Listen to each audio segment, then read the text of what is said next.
Barbados, get up. Good morning Barbados, good morning to you. Good morning, morning, morning, morning. Good morning to you. Good morning Barbados, good morning to you. Good morning Barbados, good morning. Wake up, wake up, wake up. Morning to you. And I joined the chorus in saying, good morning to you, everyone. Welcome to Wednesday. It's the middle of the week, but who cares? It's just another beautiful day in Barbados. The day following the yesterday of rain. And you all know how I feel about rain. You know, I revel in rain and thunder and lightning and dark clouds. I love it. I'm not sure of what our psychologists and psychiatrists will say about that, but nonetheless, I love it, absolutely love it. So yesterday was a beautiful day for me. I hope today turns out to be an even more beautiful day, hint, hint, but that's not for me to control. But good morning to all of you, wonderful having you company. Thank you for joining me. For those of you joining us on our streams on Facebook, YouTube, and our website, cbc.bb, thank you too. Of course, I encourage you, as always, to share the show, share the love, tell others about us, let them come by. Spend the time with us every day, indeed, to learn more, to engage more, to laugh a whole lot more, but to start your way in a day your day in a way that oftentimes a lot of people don't have the opportunity to do. And so as a community, I encourage you to bring more into our community of goodness. If you know of something or someone whose story you know we have to tell, you have to tell us about it. And we encourage you to do so by sending us an email. Our email address is on your screen. It is morninbarbados@cbc.bb, morninbarbados@cbc.bb. And I thank you for sharing with us. You are an important part of what we do, and we appreciate how you engage with us. So continue to do so, and a big thanks indeed.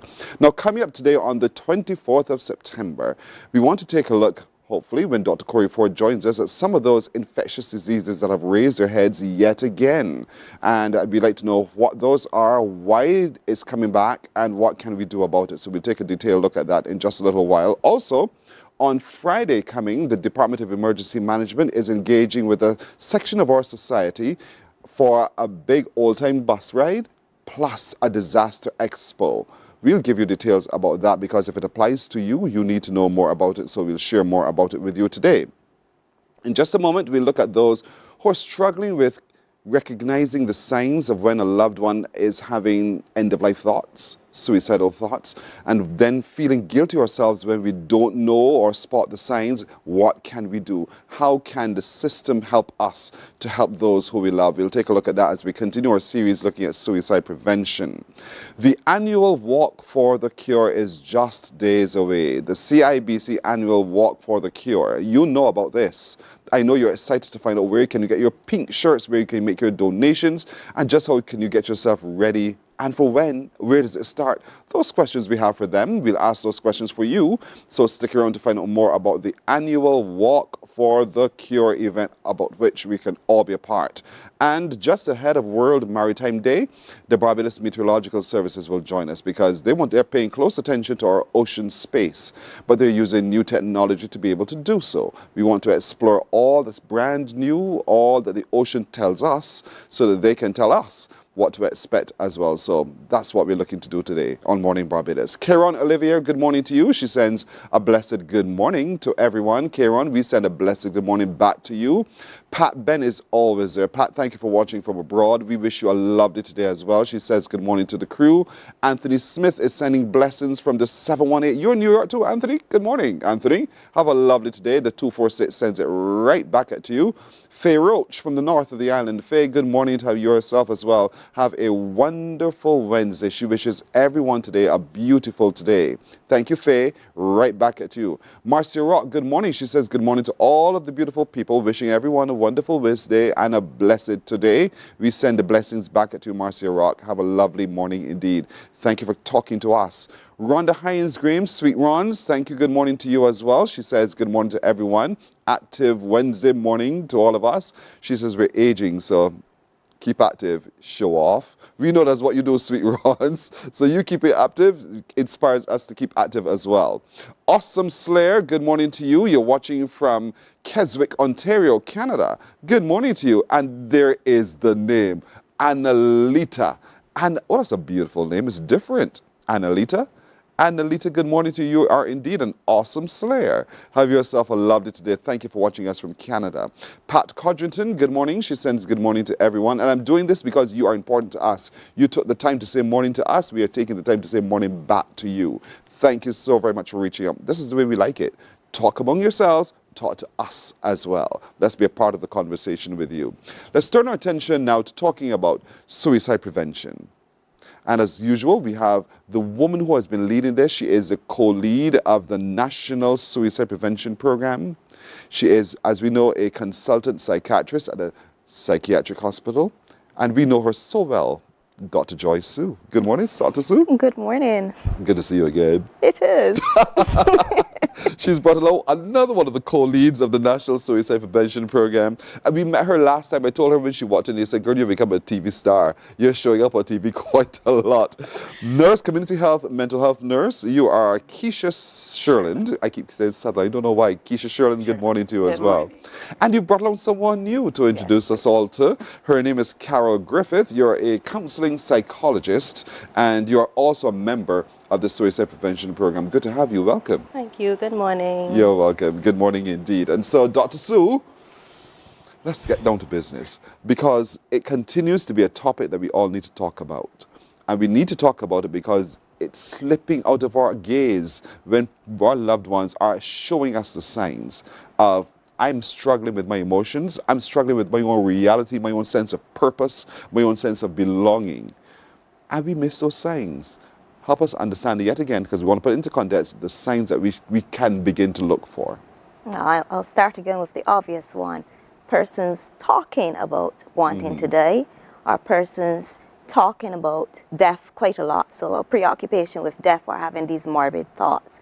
Or persons may be saying things like, I feel like a burden, I feel like running away. So you have to notice those things. Also, persons may be talking about life is too hard, or it's hopeless, they feel trapped. So those are some of the things persons may say, but then you might notice things about their behavior. So they may have mood changes. So they become very sad, depressed, withdrawn. It can go the other way too. So persons can be irritable, snappy. They can get really angry or go into a rage. So those are some of the mood changes. Their sleep may be affected, so they're not sleeping. Their appetite may be affected, or so their appetite is poor. They may start doing things like drinking a whole lot of alcohol, or using other substances. Maybe they were accustomed to using substances before, but now it's increased. The amount that they're using is increased. A lot of persons may start using it at night to try and sleep. Some persons use alcohol to try to get the courage to do something for themselves. We also have to look out for the persons who are kind of making preparatory activities. So persons who cut, don't always assume that persons who cut are doing it for attention, because a lot of people think that. Sometimes they're doing it they're trying it first, and then they may go on to harm themselves later. So you have to look for that. Then there's things like people reaching out to you and saying goodbye, in a kind of cryptic. When people look back at the messages, they realize afterwards, but in the moment, it's hard to, you don't understand what the person is saying. This person sending me this message, it looks like the person is saying goodbye. Or they're going out and they're buying things. So whatever it is that they plan to use, note well for our clients, we try to make sure that they bring back their medication when they're coming, so that people don't stockpile medications at home to use for these things. So those are some of the things that you're looking out for. Would a change in dress or the color coding of the outfits be a sign as well? Yes, it can be a subtle one, because a lot of these signs relate to depression as well. And sometimes when persons are depressed, they start to dress. So if it was a person who was accustomed to dressing in more bright colors, they start to dress in more somber colors. So the muted, the grays, the blacks. So you can see their mood in the way that they are dressing, or they're not taking care of their appearance. So the hair is all messy and disheveled. They're not taking care of themselves the way how they used to. So men are not groomed. All the hair is growing out. So yes, So dress and appearance is important as well. I know a lot of times loved ones ask the question, well, how did it come to this? How did I get like this? Life was good. I'm providing you with everything. And I'm coming to you, Carol, because trying to unravel all the little wires that led to this spark that led this person to thinking of suicide. How do you begin to unravel those thoughts so that you reconnect the wires in the right direction, so to speak, and not yourself feel guilty? So what we try to do in therapy is help clients develop a greater sense of self-awareness. So we want clients to be able to identify their emotions and maybe identify their own warning signs. So we want clients to be able to recognize when they might be self-harming or when they might be withdrawing from their loved ones, so that they can then feel comfortable, hopefully enough, to reach out for support if and when it is needed. How to recognize when they're having those thoughts, how to recognize when they're feeling the way they feel. Yes. I pause because I'm trying to get my words right. Why is that important? Because sometimes suicidal ideations may be ongoing. Other times it might be as a result, it might come on acutely, so it might come on as a result of something traumatic. So let's say in the case of trauma, the person may not be able to identify that the suicidal ideations. They may just assume, well, maybe I am grieving, or maybe I'm just going through a rough experience. So what we want to do is help clients to recognize when you're not just going through a period of low mood, but when you're actually struggling and when you're actually experiencing thoughts about wanting to end your life. Dr. So I'm saying the part about I nodding over here at the same time. You're in agreement with this. I love what it's she's possible to saying, see this? because that's all about emotional intelligence and emotional regulation, and that's part of the program that I want to teach kids as well. It's very important to be able to recognize and even name your emotions. That's where it really starts. And when you recognize and can name your emotions, you're better able to regulate or control them. So a lot of people, we don't get that kind of training as children, do we? When we go to school, we get academics. So when we get up as adults, we're very poor at regulating our emotions. So sometimes when there's a acute stressor, like she said, you know, our emotions may go from 0 to 100 because we don't know how to regulate, and then we don't know what that emotion is, or sometimes we don't know why the emotion is there. We don't know how to manage it. So what she's saying is actually very important part of coping. So. And imagine a house of, let's say, 6 or 7 people, and there's even just one who's, using terms in quotation marks, misfiring in this kind of way, the chaos it could cause. And this is where, Keisha, I'm sure, as a community nurse practitioner, you know, you see the dynamics, and you're trying to help this family cope with the change, cope with the trauma, cope with the reality. And so, but at the same time, they are also trying to cope with their own emotions.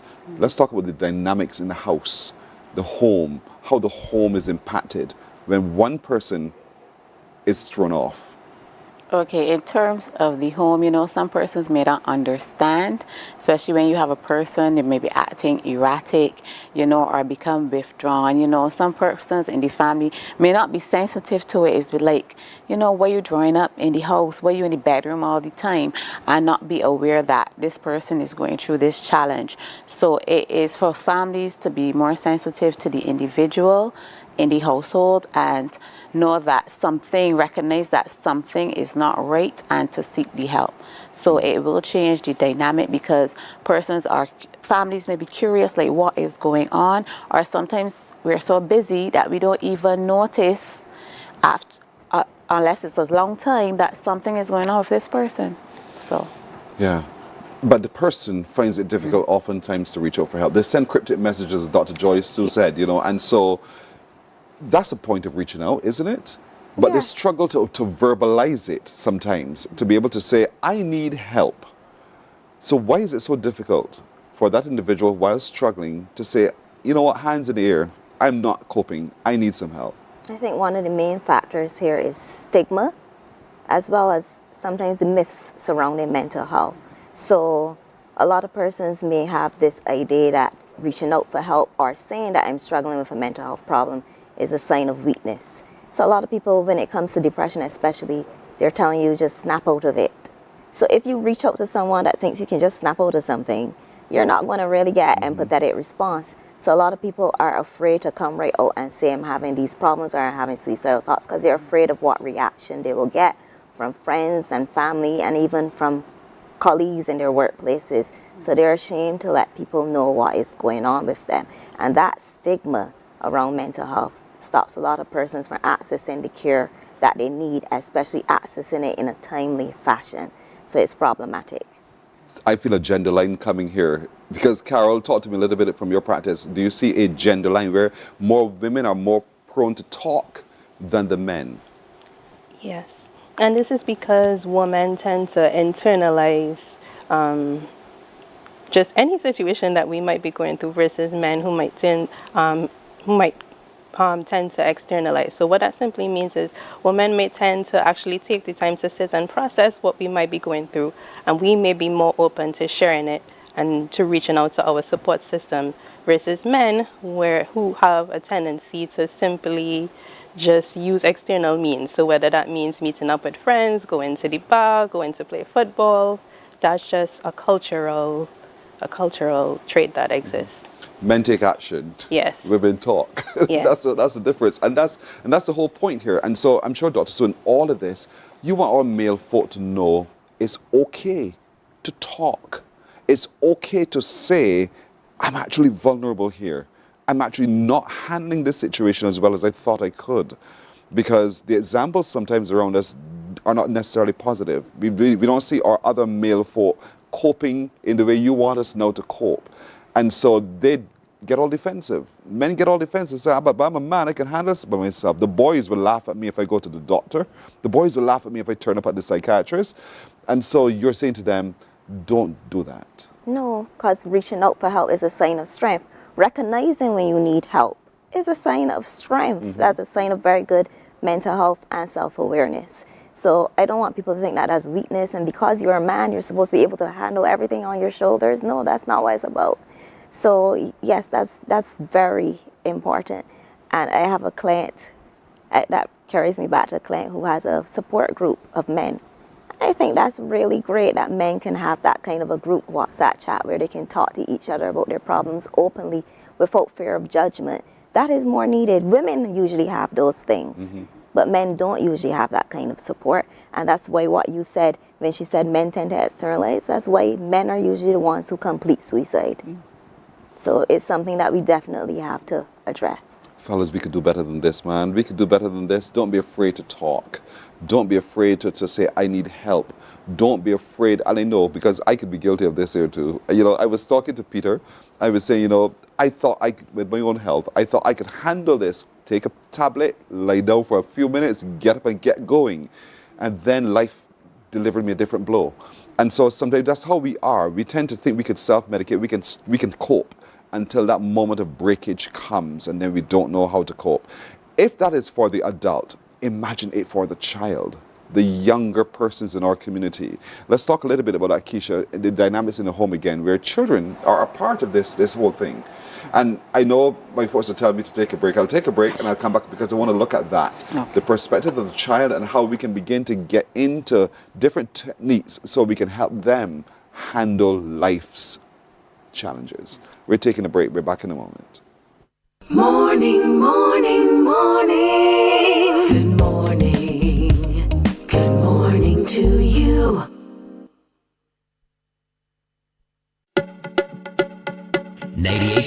The One, your number one party station. With an audience from 18 to 40, we keep you engaged, energized, and entertained. Choose 98.1 FM, The One.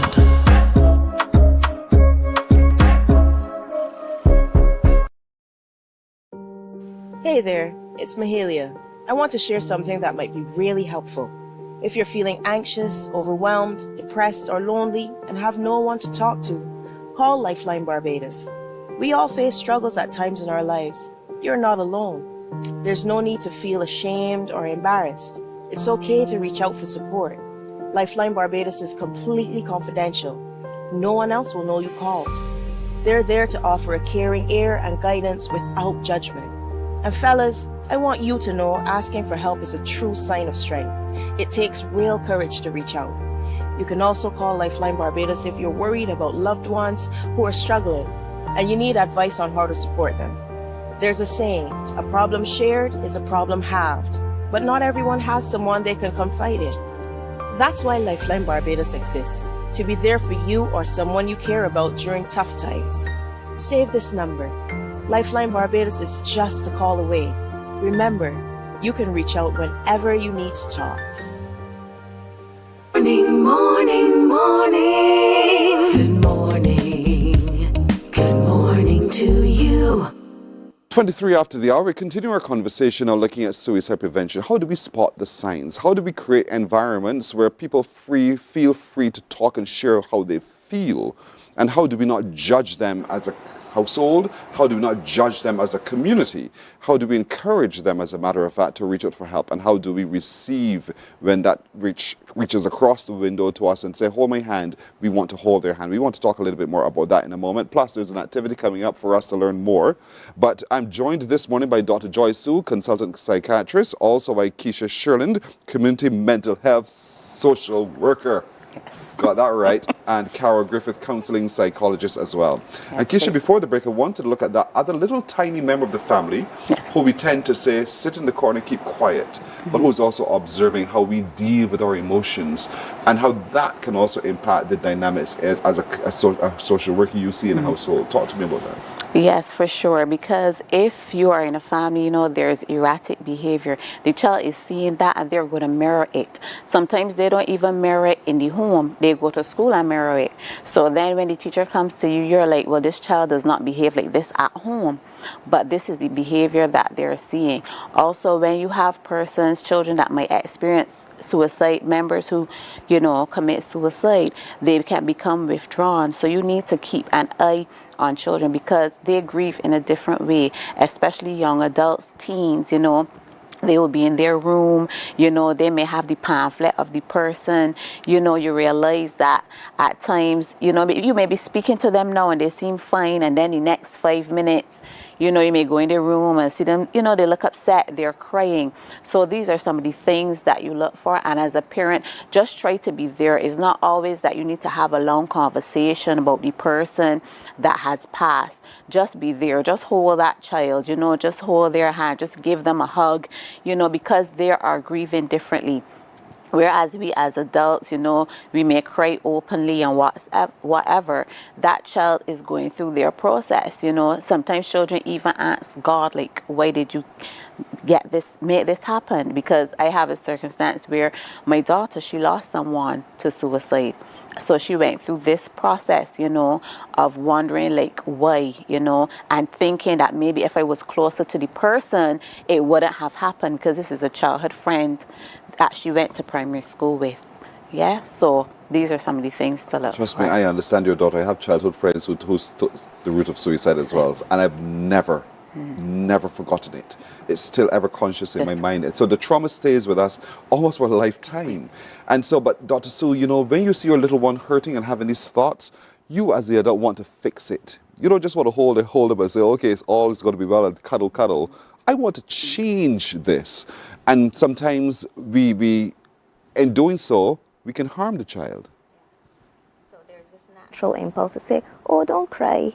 But actually, letting those emotions out is a natural part of the grieving process. So I don't think you should be trying necessarily to shut down when the child is showing those emotions or letting them out.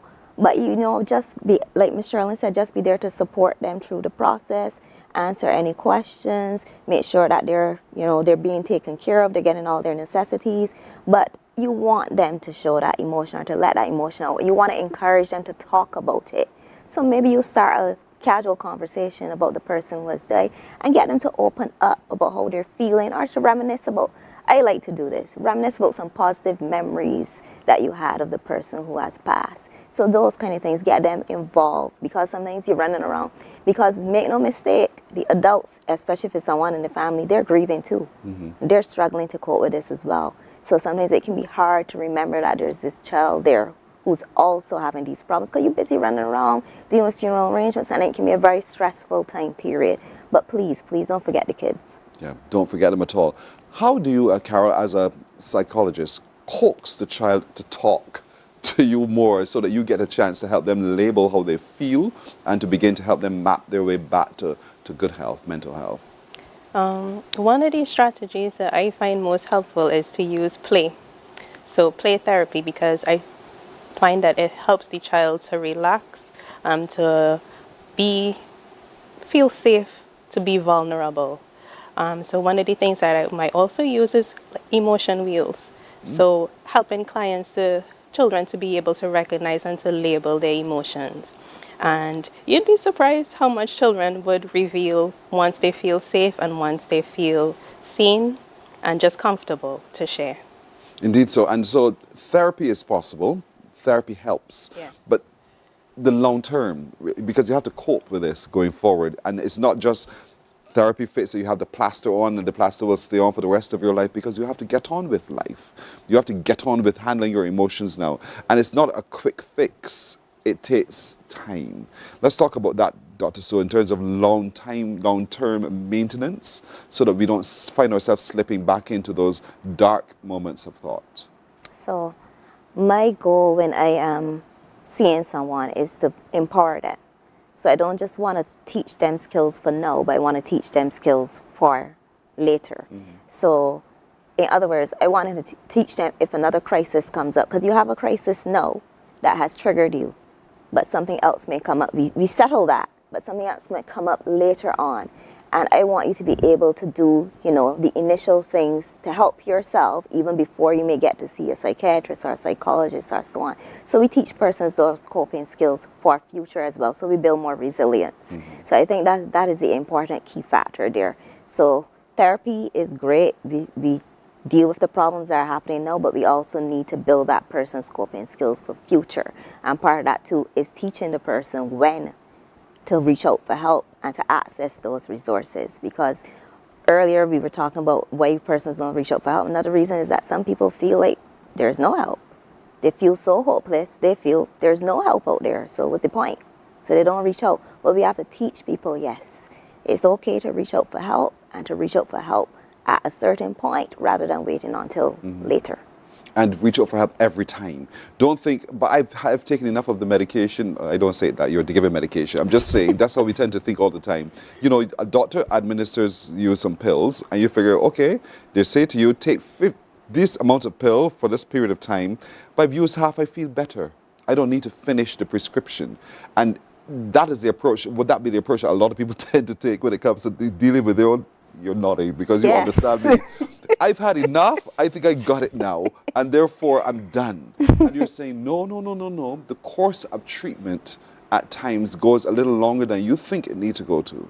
Well, what I do is I educate people up front. So before I start medications, I will educate persons about the medication. So I educate them about the illness first, then I'm going to educate them about the treatment options. So I make them involved in the process. So then they choose the treatment option that seems to fit best for them. And then I'm going to tell them about any possible side effects and so on of the options. And then I'm going to tell them how long, give them an idea of how long. So for depression, for instance, I will tell persons, we need to continue this medication for a year after your symptoms have resolved. That's not a year. We start counting that year after your symptoms have resolved. So I let them know up front, and that I think helps a lot more with the persons adhering or sticking to the treatment plan, because then they know if I continue this for that additional year, it's less likely for the symptoms to return in future. So I think that's important, because otherwise then people tend to stop after maybe a couple of weeks, couple of months. They stop because, yes, my symptoms are gone. Oh, I don't need to take this anymore. I think it's like treating a cold or something like that. So, yes. So, Carol, from where you sit as well, is that the approach that you would take as well when you're dealing with people psychologically, that we continue the process? Or I'm available to you to help you should you feel a moment of slippage? Yes. So we are always available to help. But as Dr. Sue said, what we try to do is empower clients. So we want clients to be able to thrive and to be sustained even past the therapy sessions.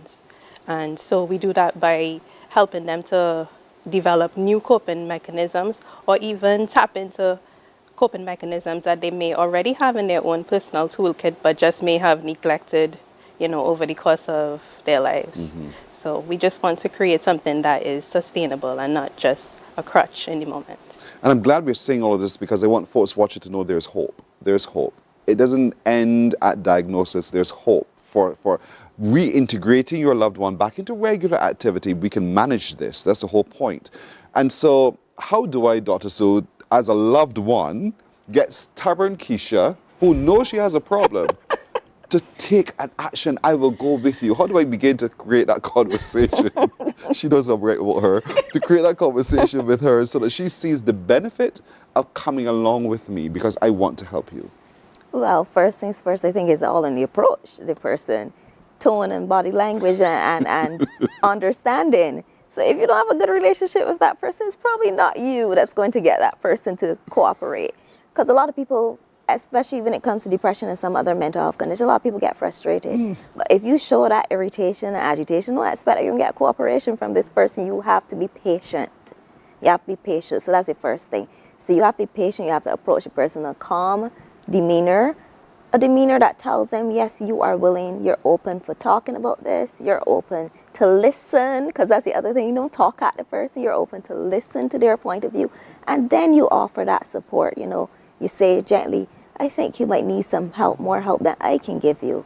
You might need a professional to help you. I'm willing to see if we can find someone for you to see. I'll go with you. I'll be there every step of the way with you if you need me.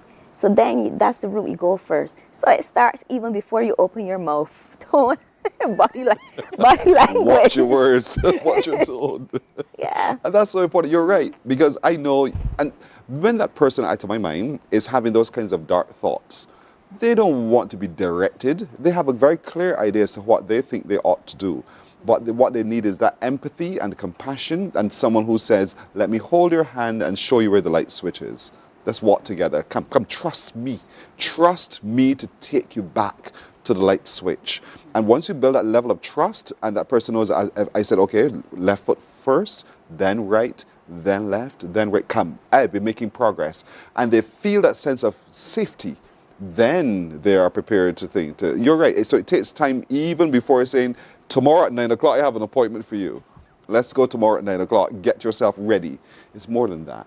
It's building the trust. Hope, and that trust comes from us having an open communication with our ears wide open to hear, our hearts wide open to feel, and we begin to sense what this other loved one is managing.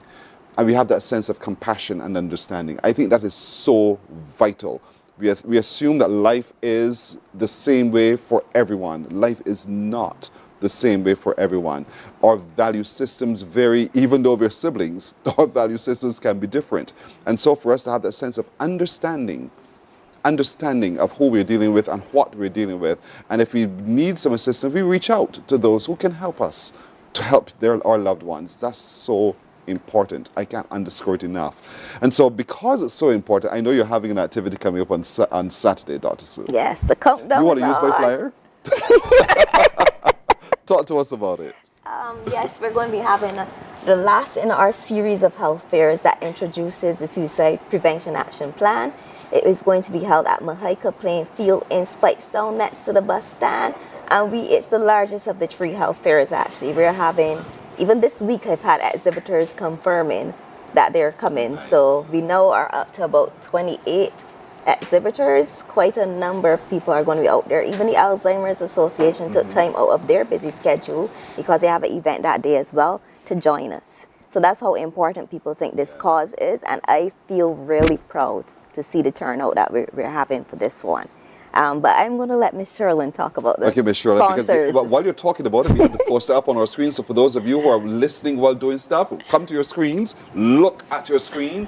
A lot of information is right there. It's happening on this coming Saturday. Yes, please. This coming Saturday from 11 a.m. to 7 p.m.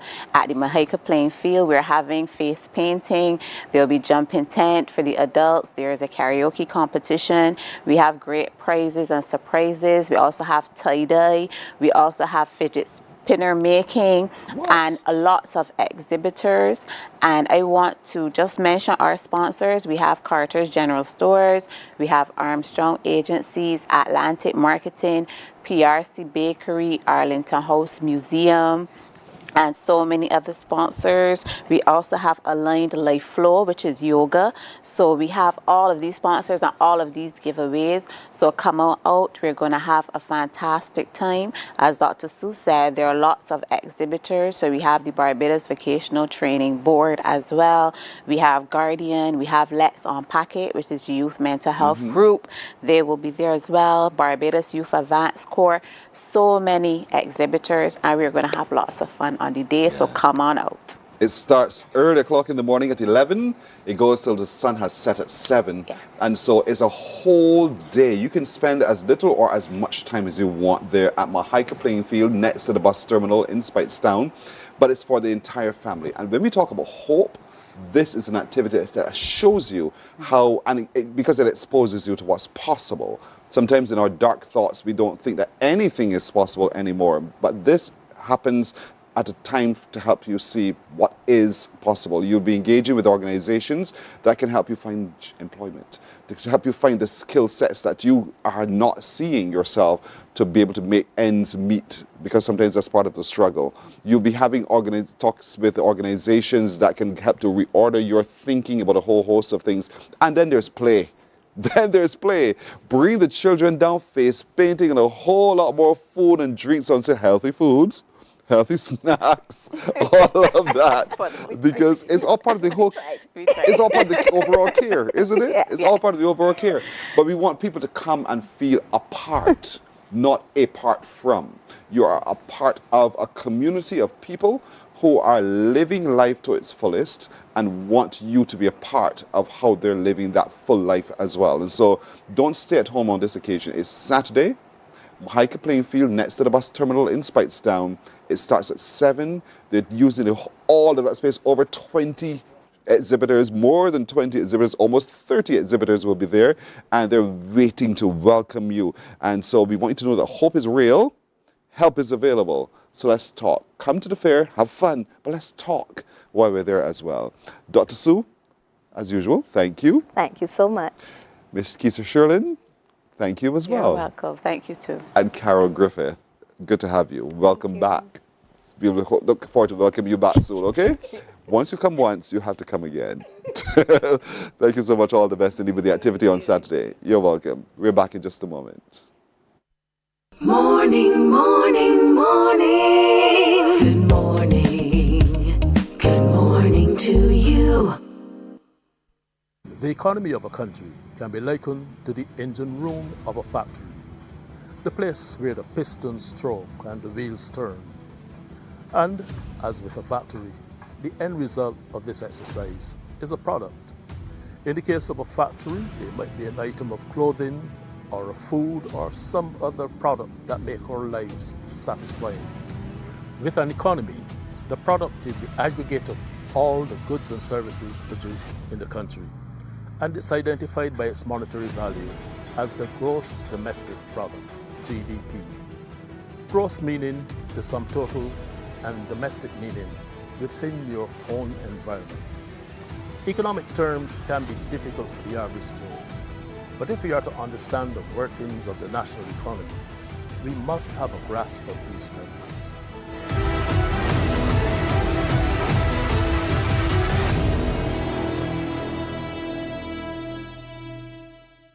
Some ask, what makes Barbados so special?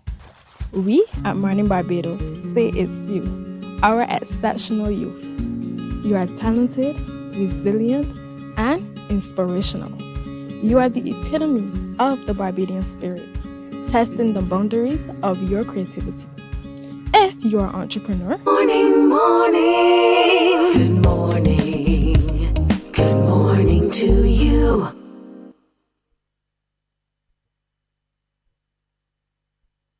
We're now 18 minutes to go to the hour of 7 o'clock as we turn our attention to an activity that's coming up for members of BARP. That's right. And oddly enough, the Department of Emergency Management is a part.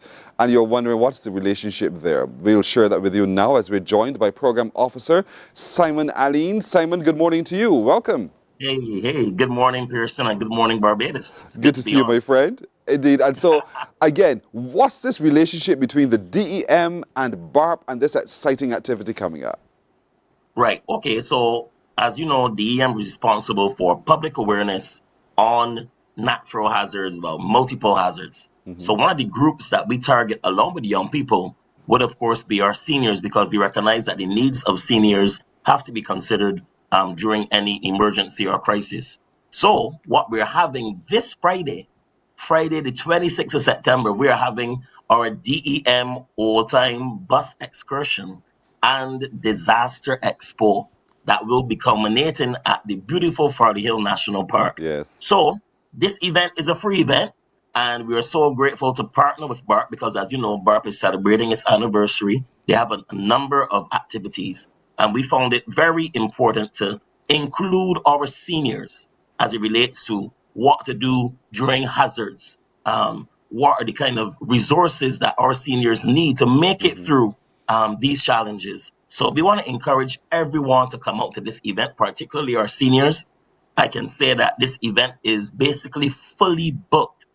So we only have a few spaces left on our pickup point for Spikestown at the Esplanade. So for those seniors who are watching right now, please call the Department of Emergency Management, of course, after 8:30 at 438-7575. That is Yes. 438-7575 to inquire about how they can still get on the bus and join us as we go all the way to Farley Hill National Park. This coming Friday. And so it's a Yes. bus ride, but it ends in an expo of sort. And so that's where a lot of the information will be shared. So you get a chance, ladies and gentlemen of senior years, to explore the scenic sights of Barbados. I'm curious then about the route. When you leave the bus terminal in Spikestown, Right. or you leave the DEM's office in Warrens, or you leave BARP in Christchurch, We're heading where you north. what you just each bus takes its Right. own route. No.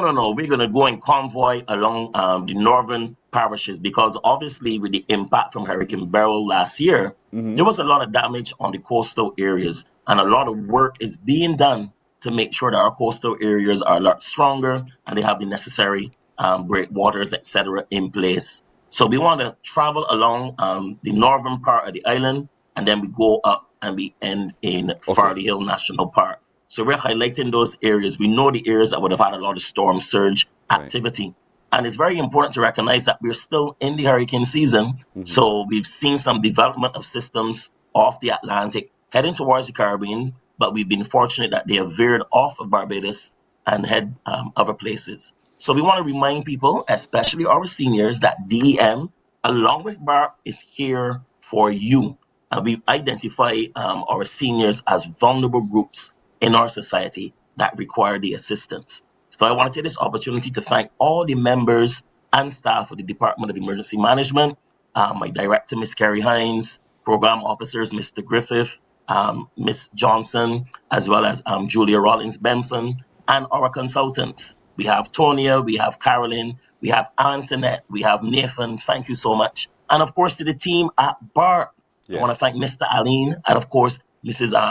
Bryce Bowen for making this, making this event possible. The critical thing, though, is that from each of those locations where the buses will be departing, they depart at different times.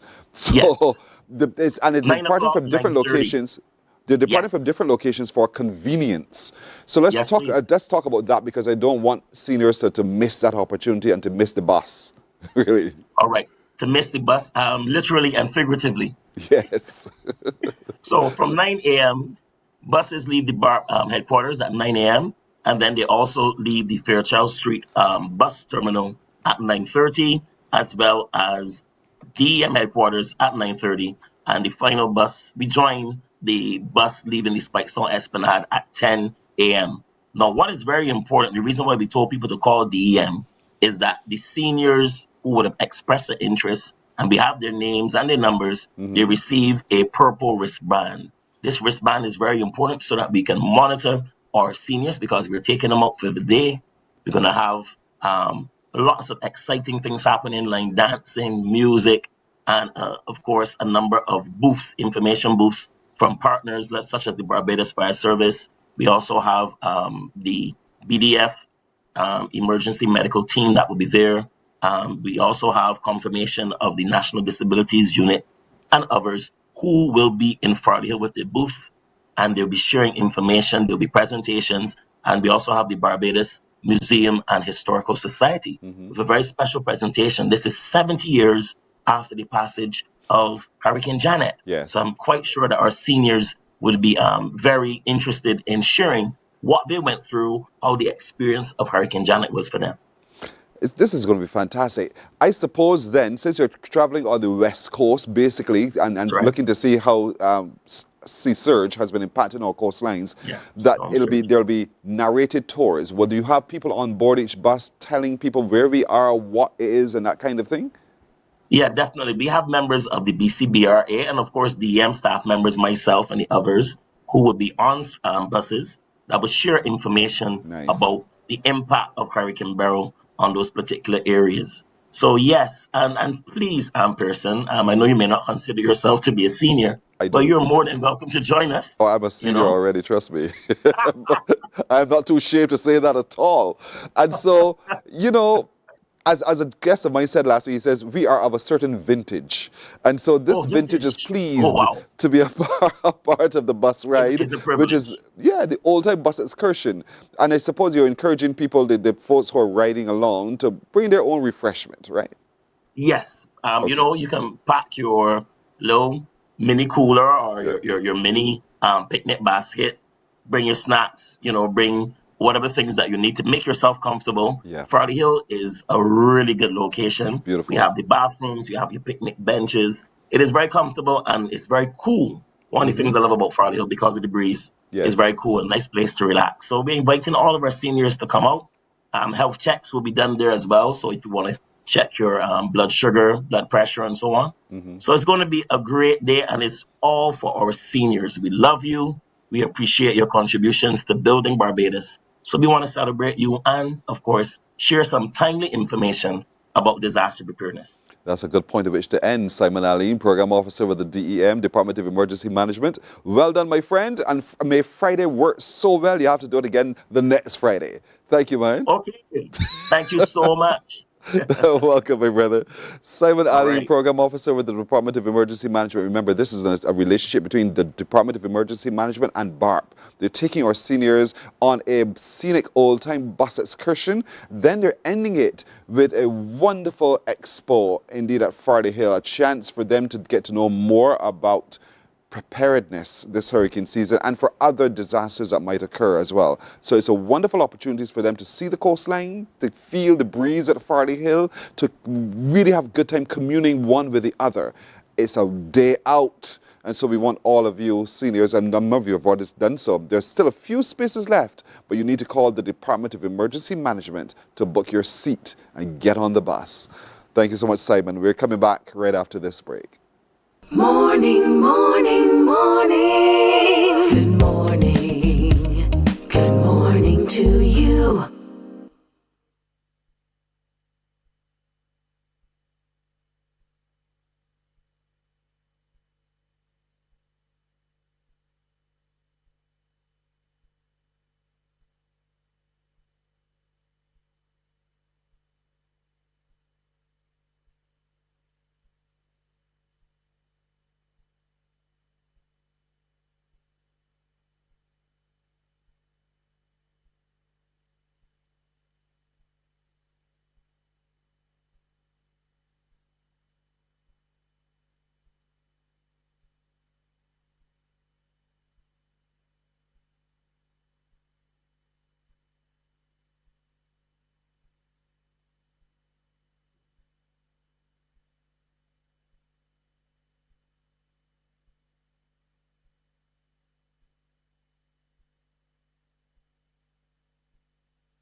Some ants What makes Barbados so special?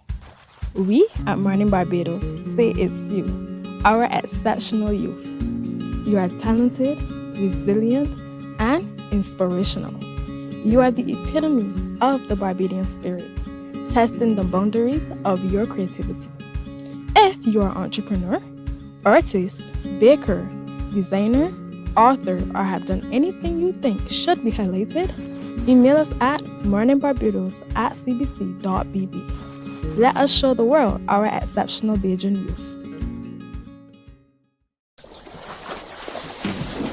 From the beautiful shores of the gem of the Caribbean, Barbados, home of the amazing Harrison's Cave, the tantalizing Oystins Bay Garden, our historic garrison, the indigenous road tennis, and the friendliest people in the world.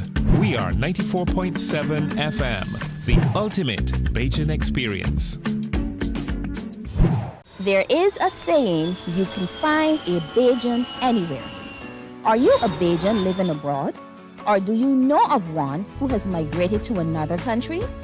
Well, we at Mornin Barbados would love to have you or them on our Bajan Affairs. Morning, morning, morning. Good morning. Good morning to you. We're just about 6 minutes to go to the hour of 7 o'clock. So we turn our attention to a very serious discussion, and I really want people to pay attention because we're now met with an increase in a number of sexually transmitted diseases. Would you imagine that? They're back.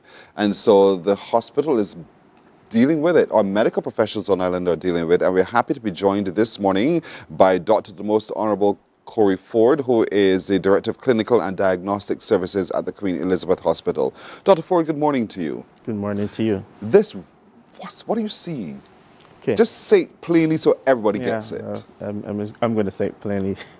I think, I just want to say that there's a definite trend, not only in Barbados, but globally. And I really want to speak from that bridge to increasing cases globally, certainly of things like syphilis. And then obviously there are concerns about things such as gonorrhea, chlamydia, which I think should take a little bit more precedence and talk. And I think once you see those particular illnesses presented themselves, that's usually followed, of course, by HIV because the obvious risk of exposure is increased. And obviously, I believe it's really a result of sometimes people's sexual practices, sometimes promiscuity. And I think that's something that we need to rein in, certainly as a community, and remind people that these diseases still exist and HIV still exists, chlamydia and gonorrhea still exists. And also I want to take the opportunity as well to really not only tell people that, but to always encourage people to get tested. If you're changing your partner from one partner to the next, there's nothing wrong with getting tested. If you know wrongfully that you may be having multiple partners, it's okay to be tested. And not only, I think we have this thing in our head, it's only, the younger age group, but this is at many age groups, different levels. From my perspective, I have a little bit more concern. I'll probably talk about that a little bit later, certainly about syphilis and its presentation. From our medical training, they always tell us syphilis is the great mimicker. So it can look like many different things, but it's important, obviously, to get tested for these things if you know that your sexual practices are not the same. It's not something that people want to wake up to be hearing me speaking about in the morning. But I think it's important to remain educated on these aspects. What I always tell people is my grandfather told me back in the days was knowledge is power. And if people know and understand and able to identify the diseases and these sexually transmitted diseases and the challenges that they bring, then they're better able to make educated decisions. And certainly that's why I'm here today. I'm not here to really talk increase in this or increase in that. It's more to educate people about their sexual practices, what they should do, what they shouldn't do, and those particular aspects. A lot of times you get the diagnosis and you ask, well, how did I get this? Yeah. And it starts not necessarily with the act. It starts with a decision. Yes. And so we lose our ability to make informed decisions because we become comfortable. Mm-hmm. And we assume that all things will play out the way that they've always played out. Yeah. And it's simply sometimes because we have not been talking about this a lot. We assume all is well. Yeah. And the reality is, as we've met now, is globally, we're seeing a surge, a rise in the number of cases of people who are having these sexually transmitted diseases. Yes. What do we now need to do as a community, not to fix it, because we want to be able to get to that eventually, to begin to reorganize our thoughts about taking greater responsibility before we take action? I love how you said it. And it's about taking responsibility, certainly, for our actions. I think one of the first things we do as a society and as a community in dealing with aspects like this is to get tested. You know, if you know that you have more than one partner, like I said before, if you know, you're probably at risk, you get tested. But I think the other responsible thing, which people miss sometimes, is if you were given a diagnosis, for example, things which are treatable, right? So gonorrhea, chlamydia, or even syphilis, definitely treatable diseases, or even if you're diagnosed with HIV, to make sure you tell your partner. Also, not only for you to get tested, but to ensure that all the people that you interact with certainly also get tested as well. And I think that needs to be a major driver, because sometimes people go to the doctor, a diagnosis is made, they get treated and they feel good, and they go back. You know what? Diseases such as chlamydia, gonorrhea, and syphilis, you're going to get them all back again if you continue to interact with that partner. So being treated doesn't mean, that's another important point, does not necessarily mean that you can't get that particular infection again for the ones which are definitely treatable. And I think the long-term aspect of this is important. So we don't often see them come to the hospital. We will see them come to the hospital if they get the complications of the disease. So those are the untreated people. And I'll talk about that, I guess, a little bit later. But you got that right. That is very, very important. That's where I also want to go, because sometimes you don't know the signs, or sometimes the signs are not the same for other people as well. And so you jump to some assumptions. Or you may be asymptomatic. And I'm going to talk about that. And that is the part that correct. We need to know. We need to understand, but we also need to understand the treatment options available as well. Everybody wants to live. Yes. And so we want to know that there's a little bit of hope at the end of all of this. But it's a very serious subject which we shall continue to talk about right after the news. We're back in a moment. Morning, morning, morning. Good morning. Good morning to you. God will not give you a job. God will not call you to do something and then not give you the capacity to have it, to make it happen. He will give you the resources, he'll give you the people. Not only will he equip you with ideas, but he will equip you with favor, as he did Nehemiah. Turn on the latest episode of Infinite Possibilities, only on CBC TV8, every Sunday at 1:30 p.m., sponsored by Covenant Life Teaching Center. Welcome to Nature's Discount, the ultimate health food store. At Nature's Discount, we have thousands of quality products at great prices. Hi guys, Dottie here with Nature's Discount, and today we are talking about Solar Ray, microbiome probiotics, and why you should be taking them. And we have well over 3,000 amazing products to help you get healthy. For your health tips, tune in to CBC TV8 every Monday, Tuesday, and Thursday for Nature's Discount, sponsored by Get Healthy Incorporated. Morning, morning, morning. Good morning. Good morning to you. Let's take a look at the news now. Another incident at a local medical facility involving some members of the public and nursing staff. We can tell you the police had to be called into the Frederick Miller Polyclinic at the Glebe yesterday. CBC understands it involved people awaiting health care who were banging on a door while nurses were engaged in a meeting. That action apparently led to the nurses locking themselves in a room. General Secretary of the NUPW, Richard Green, says, and met with CBC and gave us the details about the incident.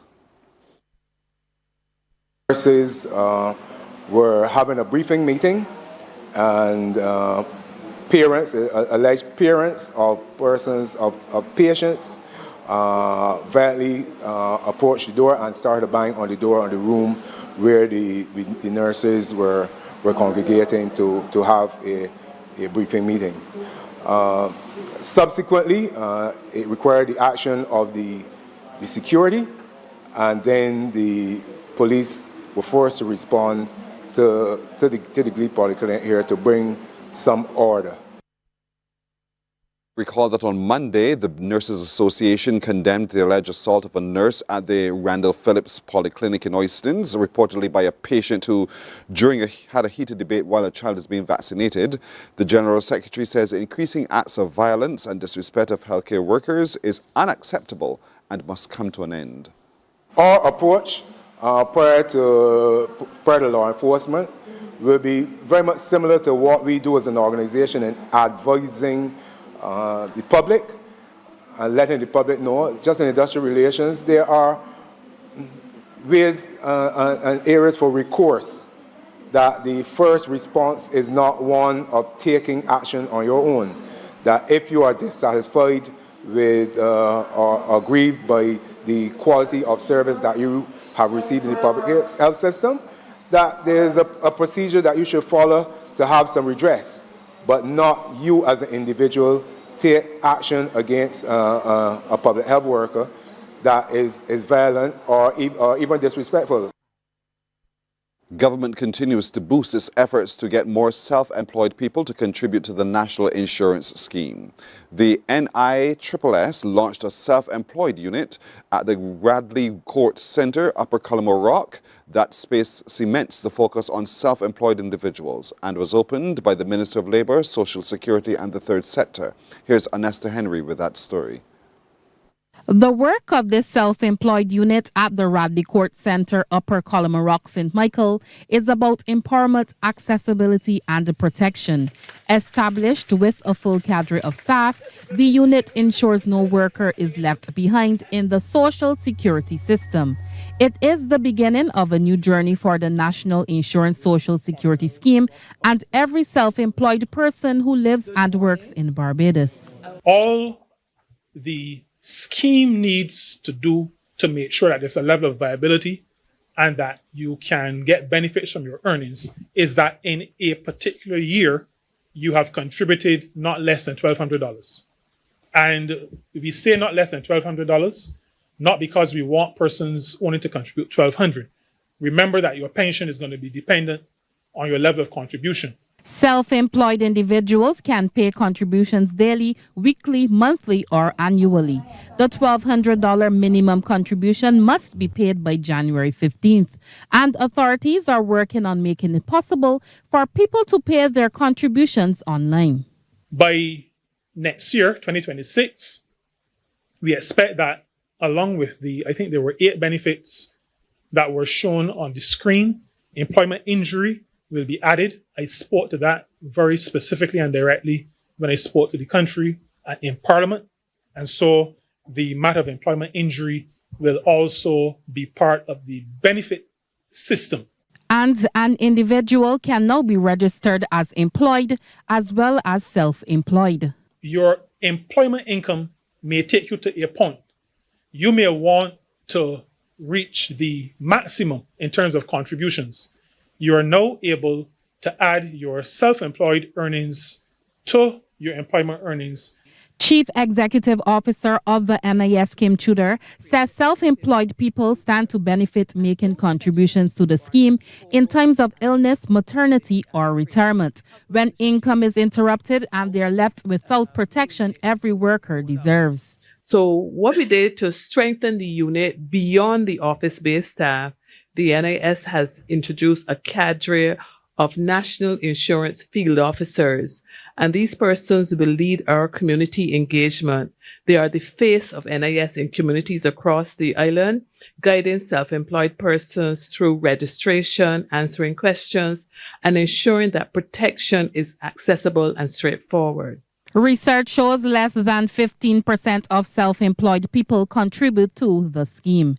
Anesta Henry, CBC News. Climate change is real and impacting countries in the region, and a renewed call has been made for Barbadians to join the Ministry of the Environment and National Beautification and the Green and Blue Economy to reach the goal of planting more than 1 million trees across the island. The call has come from the Minister Adrian Ford, who wants to ensure the Barbadian landscape remains clean and green. He was speaking during this year's annual Arbor Day celebrations at the National Conservation Commission. Come on board with this noble effort. Come on board with the drive. Let us understand that the group, the Merry Men, had a vision for beautiful Barbados when they sang that song. Let us equally understand that Cheryl Hackett, in her sweet, beautiful voice, when she spoke about beautiful and on spot, she was speaking about 254 acres of the National Botanical Garden, the 242 acres that we are developing as well. Because unless we put beauty in the whole conversation about Barbados, it will be spoiled. Minister Ford says they began the tree planting process in 2019 following a call from Prime Minister Mayor Amor Motley to plant 1 million trees across the island, and he gave kudos to all who have joined the initiative thus far. I am happy to report to the country today that since we started tree planting, because there's an old saying that the journey of 1,000 miles begins with one first step, a baby step, a nascent step. I want to say today that the journey to plant 1 million trees begins with just one tree at a time. So let us continue this journey, this trust, because Delwyn will tell you that we have planted thus far over 600,000 trees. Let's look at sports now. Barbados remained winless at the Netball World Youth Cup in Gibraltar. Last evening, the Young Gems lost by 25 goals to Trinidad and Tobago, 58-33. The scores were even after the first quarter, 11-all, but T&T pulled away in the second to lead 25-19. They were still out front in the third, 41-30, before wrapping up the win. Here are some highlights. A lot of the time in those opening minutes in the T&T previous game against Malawi, defence with the heads down, not really seeing the sighting the ball early. So definitely done the homework, haven't they? This time it was Roberts who almost got a piece of it. And there will be obstruction though against Roberts on this occasion. And see another one of these medium range shots from Walrond, and Roy goes again. Oh, off the post. Lucky Bramble takes that one. Keep them away from the line of the ball, and they've done more of that, and they've opened up opportunity, and definitely we've witnessed two options there for the ball carrier, which wasn't there in that previous match. The real pressure of the circle pairing, but they let them both get back in there. and really bunched up all over on the far side as we look at it. And so Brewster at wing attack doing all she can to service the two shooters. That's probably due to the pressure that's been put on them against Trinidad and Tobago and the great footwork positioning of Gill and Roberts, the defence pairing. Wins the hustle battle there, and as we approach the final minute or so, it's another one for Bramble. Gill, some comments from the bench there in the hope that she scores. She does, to the delight of the Trinidad and Tobago bench. So there we go. That is a 58-33 scoreline in favour of Trinidad and Tobago. Well, Barbados plays Malawi today. That's news until now. More news on TV8 coming up at noon. We're back with more on Morning Barbados in a moment. Morning, morning, morning. Good morning. Good morning to you. 98.1 The One, your number one party station. With an audience from 18 to 40, we keep you engaged, energized, and entertained. Choose 98.1 FM, The One.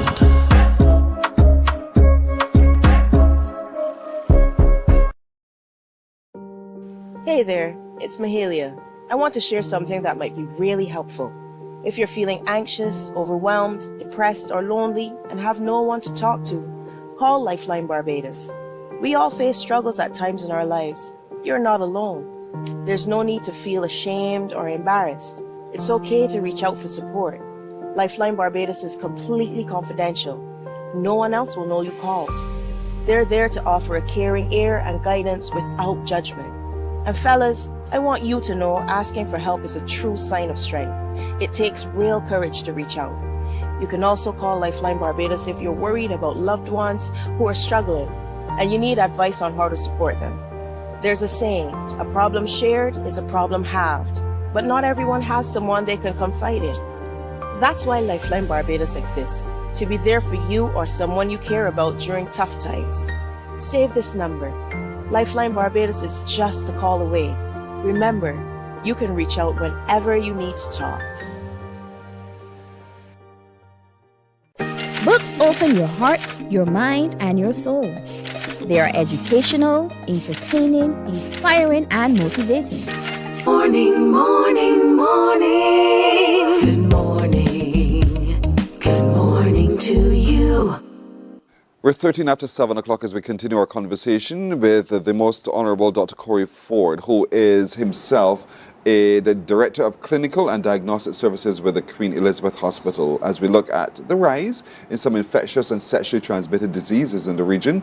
And of course, when we ended, we want to look at how do we spot the symptoms, because some of them are not easily detectable.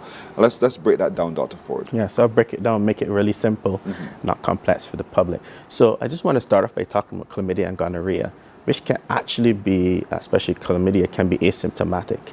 So and that's challenging, because although it's asymptomatic, meaning you don't exhibit any symptoms, you can still spread the illness. But of course, I need to put chlamydia and gonorrhea together, because usually if we treat one, we treat the other, because they kind of like travel almost together. So they can present, of course, with people already know, problems with urination, burning or urination. For example, if it's affected rectally, you can get rectal bleeding. In females, it can affect the female genital tract, and they can get discharge, etc. But people say, okay, so they're treatable, so what's the big deal? Go at any point and get treated. But you can get complications long-term, certainly from them. So in females, they can get what we call chronic inflammatory disease of the pelvis, which is a challenge in terms of childbearing and the childbearing age, which a lot of people, 15 to 24, 25-year age group, or that's where that would be a big challenge in terms of childbearing age group. And then things such as, for example, chlamydia, for example, can be with things like joint pains, and those sort of aspects. And the males affect the actual male genital organs. In very rare cases, it can cause infertility in males, a little bit more, probably more common in females. I really want to talk more about syphilis, because I think this is really a global challenge. But before I move on from that, I just want to mention one more key point, and that the treatment which is available, there's a lot of resistance globally, and one of the challenges that I have in the infectious disease world in managing cases of gonorrhea. And certainly we see a lot of that in Asia, in Europe, and of course, I'm sure not too long from now, we'll see an expansion of that, certainly in the region.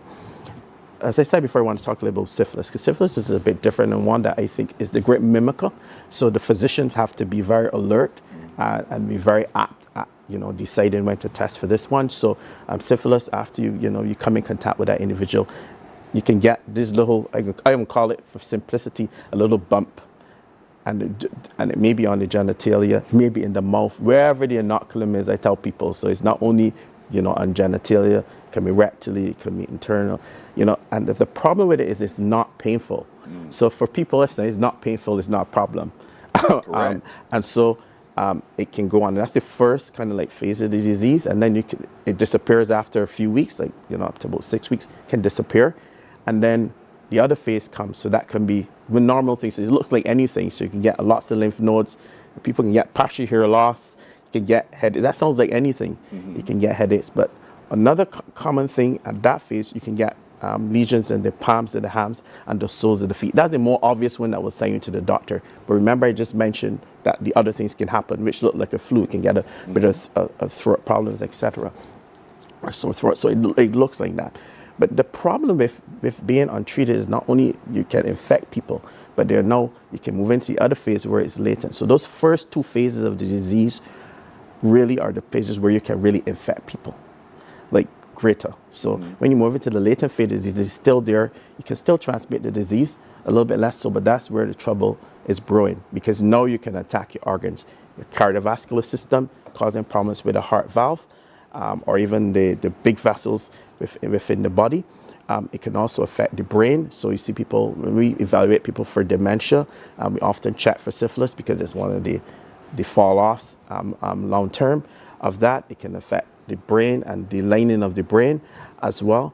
as a comment, and the nervous system, which is a big one, which it can affect people chronically. So those are the things, and even if you treat it then, those things are there, they're not going to go away. So we want to try to prevent people from getting to that phase. I think that the thing about syphilis for me is if you were tested for syphilis and you're positive, it's important as well that the physician gets the treatment right, and timely. You don't want to develop this, but you don't also spread the illness as well within the community. And then briefly about HIV, and there's treatment. So I always want to tell people, and encourage people to get tested, not necessarily because the HIV will hurt them or kill them in the end, because we have brilliant drugs which people can live a normal life, normal life expectancy. It's about transmission to other individuals, but it's also the later you present yourself to be tested, if you may think you may have been exposed or you're in a high-risk group. The problem at that particular phase becomes that the later you present, the greater risk of your immune system getting so low that you get one of these bad infections, and then it becomes very, very difficult. That is one of the reasons I wanted to really encourage people to get tested, certainly for HIV, but all of these sexually transmitted diseases. Because if you can catch it early, you can kind of like deal with it and live a lifelong productive life. If you present later, you present with all the different things that can happen, whether it be infection in the brain, which is common, a severe infection in the lung, you end up in the hospital. What I'm really trying to prevent today is people presenting to our system at the hospital level with AIDS, right? With the complications associated with that, which is something that as a country that, as having a very strong HIV program in the region, one of the things you want to do is to catch people early to prevent them from, descending and presenting late with AIDS in the background. Of course, that's treatable, but there are obviously complications here. And you're quite right. We don't attend the doctor until there's pain. Pain is the first indicator. Or we don't like the way this feels. And so, therefore, we're saying to folks watching today, get ahead of it. Yes. The minute you know that you're engaging in what could be a little bit risky behavior, start your testing. Before you even start your testing so you know your status. And in know your status, then you're far more empowered to make more informed decisions. Absolutely. But then sometimes we fool ourselves into thinking, but that's what penicillin was developed for. Was it developed to take care of all of these kinds of things? But you're saying now that you're noticing that the responses to a lot of these traditional treatments, that response in the body is changing. It's a global challenge. It's a global challenge, and it's certainly increasing. I mentioned specifically gonorrhea. So some of the drugs that we used before, you have to use higher concentrations, or you have to have repeated treatments, etc., especially for that particular part. And then the problem I have, obviously, or see out there is that people come, they get a problem, they get tested, they get treated, and they feel good, and they go straight back into the person, and the person that they're involved are persons are still infected, so they get reinfected again. There are lots of cases I had where people, have been reinfected. Although you tell them to get their partners treated, they'll tell you the partners are treated, but you don't have the proof. So the proof is in the pudding. I just want to encourage people to go out there, get tested, know your status, right? I think that's important. The earlier you know, the better off we can help you. And I think that's something that needs to be driven. And of course, you get to protect the people around you. Correct. But also, especially in females, it's also important because if you're having sexual activities, it's unprotected. I always tell people when I ask them, do you have unprotected? And of course, they say, most of the time, I use protection. Like most of the time equals a problem. So you can get pregnant, right? And then you have to think about another consequence of that. So some of these illnesses can also affect kids as they pass through the birth canal and being born, if they don't know the status. Again, all I can do is to ask people, to use reason. And I always say the reason I'm here is not for any alarm or anything. The reason I'm here is to tell people that knowledge is power. And if you have knowledge of something, then you're able to act on it more efficiently, effectively, for improved outcomes within your individual self. You're quite right. How many more times must we hear one person say it only happened that one time, and that one time you were caught? So sometimes, not sometimes, every time you need to be protected. Indeed, you can't underscore that enough. That decision for you to use No, protection is that relationship, discussion you have with your partner, that's between the two of you. But apart from that, protection is your best prevention sometimes as well. But abstinence also works in my book. And certainly we want you to not have to, don't put that aside. Briefly, I want to look at the mpox and where we are now with that. Right. So really, honestly, I've just seen, just like the rest of the public, the cases which were mentioned. I know people see the pictures, so people obviously get afraid because they see the lots of bumps all over and people get afraid. What they would say is, I mean, to be honest with you, when it comes to monkeypox, the transmission is a bit difficult for transmission, obviously related to sexual practices, etc. Contact with the various items. That's something that's not just going to happen and spread like wildfire. If it did, it would have spread across the globe, much more significantly.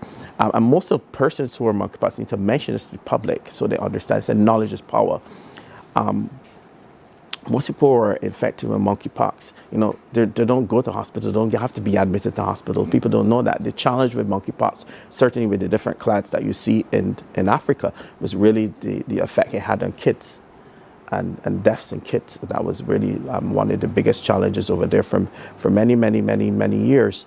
But in terms of monkeypox, you stay at home, you stay on isolation for about 21 days or so, as the lesions go down, and that's it. If they do get complications, that's the only way they'll get into hospital. If they get secondary skin infections or bacterial infections, which are in the background of that, then certainly. But I think people see the pictures, they get all anxious about them. But it ain't pretty. They're not pretty.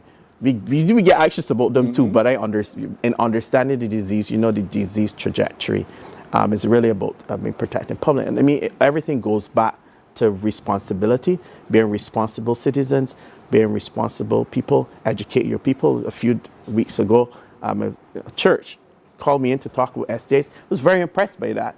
The Seventh-day Adventist group called me in to talk, and I was very impressed by the openness to hear these things, because in churches, even in that community, it's just a part of the larger community. So those are things I really want to impress in people. Don't be afraid to talk about these things. Continue to educate the public. Like I said, knowledge is power, and we can get past most of these events once we do the right thing, and understanding that society has changed, as we've been discussing previously, over the years. So people's thoughts, practices, behaviors are often a bit different. And I think because we have now really good treatments for stuff, people are a little bit more callous. People ask me about things such as PrEP, and when they will use it, etc. So those are all questions that are out there, and I think we need to continue to educate our public about these aspects so that we improve throughout. And I just want to stress the point this morning that it's not even about increasing in cases. People get stuck on that. It's about ensuring that we don't get to a point where we have a bigger challenge. Right.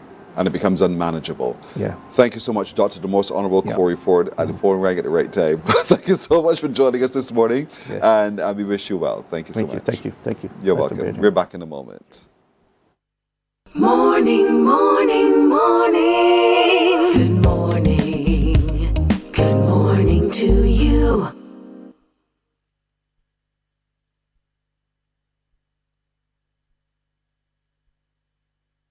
Books open your heart, your mind, and your soul. They are educational, entertaining, inspiring, and motivating. Are you an author of a recent book you want to share? Then Mornin Barbados would love to feature your book in our The Next Chapter segment. Send us an email to morninbarbados@cbc.bb. That's morning without the G. Come and let us turn those pages together.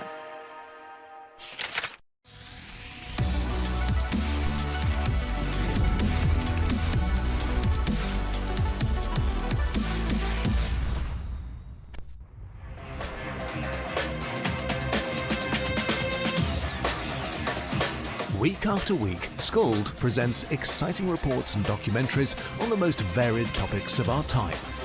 Spectacular developments and innovations, lifestyle and trends of tomorrow, mobility and tourism, health news, highlights from art and culture.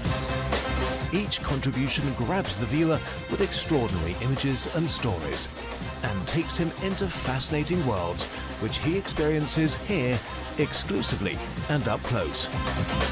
We're there when companies and specialists develop super satellites for a global network. Morning, morning, morning. Good morning. Good morning to you. 27 minutes now after 7 o'clock. I have the best example of what you will look like when you take your walk for the cure. It's Michelle Strawn.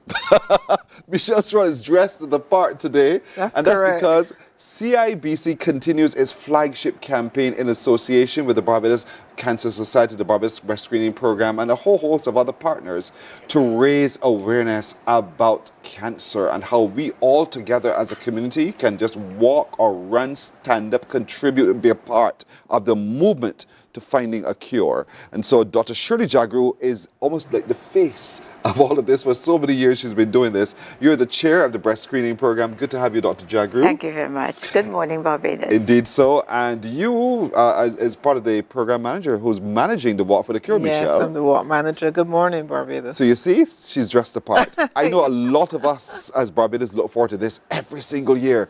And I don't want people to lose sight and to think it's just a fun activity. And it's not. We're having fun for a very serious reason. It is, yes. It's a very serious reason. And you know, I tell you something, the awareness program has made such a difference, a tremendous difference. Because if we think about it, 23 years ago, breast cancer had a stigma attached to it.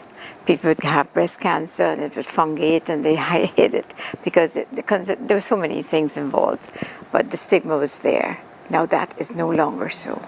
The awareness has made people realize that there's life after breast cancer. And this is what the program was all about. And today I'm honestly so proud of Barbadians.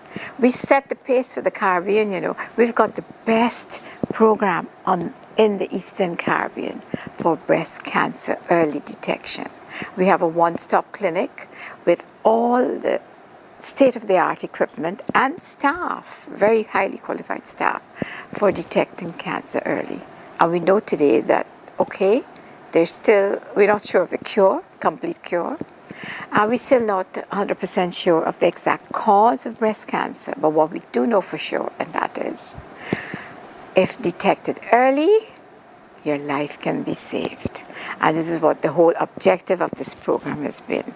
And we have actually been successful. Education, as I heard in the previous program, is the secret of success. We started off 23 years ago by educating the public of what is happening and what can happen and predict the future if things were done. And so we educated the public, and the subsequent results we have today, which is excellent. And the walk is the number one. It's serious, yes, because there's a message in it, and that message is important. Indeed. Prevention. Yeah. That's still Early one of detection. the early detection. In this case, with Yeah. STD prevention, yes. Yes. But with breast cancer, early detection. Early detection. That continues still to be a mantra of the breast screening program. Yes. And let's talk a little bit about that, Dr. Jagru, because are you seeing sufficient young women? Yes. And I'm tackling the younger ones Yes. now coming for the test. I'm glad you asked me that. Now, breast cancer was always associated with a postmenopausal woman disease. We still have the highest incidence, but this is global, between the ages of 50 and 65. If you do the graphs, you will see that's the peak. That is still so. But it's now affecting younger women. And that message has gone through to at least to the Barbadian public, and it's a global thing too. I think mainly because people are coming with education, they're coming for tests, and they're also doing their own tests. This is all education again. And by doing that, they're finding things. And remember, the more people, the larger the number of people screened for anything, the higher would be your pickup rate. So they're coming to be tested. They're also testing themselves or checking themselves. And we're finding younger and younger people. Now in 23, we had 4 women below the ages of 40 They're all in their 30s. The youngest was 32. And then in 24, we had 3. But most of the people are over the age of 40, and the maximum is between 50 and 65. But we are getting younger people. And that is because most of them are finding things themselves. No statistics have shown that more than 85% of patients with breast changes are found by the patients themselves. And this is why last year, our whole program, or the theme of our program last year, was breast self-examination. And it has worked. And it's working. And it is working still, yeah. And that's the beauty of the whole thing. So I'm happy to hear that. And so Barbados, we all, because we know of someone, whether it is a friend or a relative, or even it's somebody who we just know casually, who has been impacted by breast cancer. And they've chosen either the mammogram, they've chosen other forms of treatment, they've chosen. And so we want to continue that walk or that run for the cure, folks, because we have set ourselves that lofty target. CIBC Caribbean is serving the region from the Bahamas all the way down to Trinidad and Tobago. And so they are partnering with the breast screening program to amplify, because it's the funding that goes a long way towards being able to provide the solutions that we're looking for. Now, Michelle, you as one of the project managers who's working on this, let's talk a little bit about the structure of this year's Walk for the Cure. Okay, well, this year we are changing the route. Oh dear, here we go. Where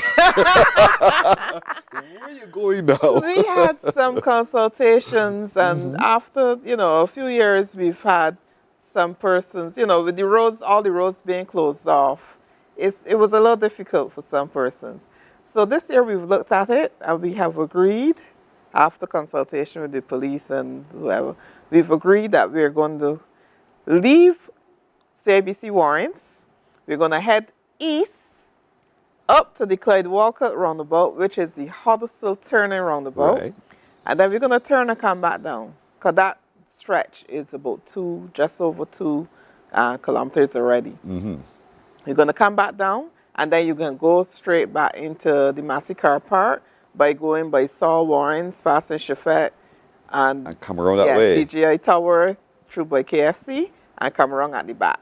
I got you. That gets you back. I got the loop. So we're starting we all assemble at CIBC's headquarters. The same start and the same finish. Good. CIBC's headquarters is where we start this event from. And then we walk down the highway, turn there by the well, not takes to the Kelsey. Huddleston turn. We come right back up to Morins, and we loop there again by the petrol station, and we come around to the car park of Massey. And that's where we'll end. That sounds easy. The first start, the same start, I think it's finish. easier in actual fact. It's easier. Yeah. So this time now, we will not have as many roads closed off. You will still have roads closed off by 2:30, because obviously from the highways, those connecting roads, they need to be closed. So from 2:30 roads will be closed. From 2:30 roads will be closed. But we do have a parking right in place. Again, you can get onto the bus from the Granville Williams Terminal, which is the Fairchild Street bus stand, as people would know it.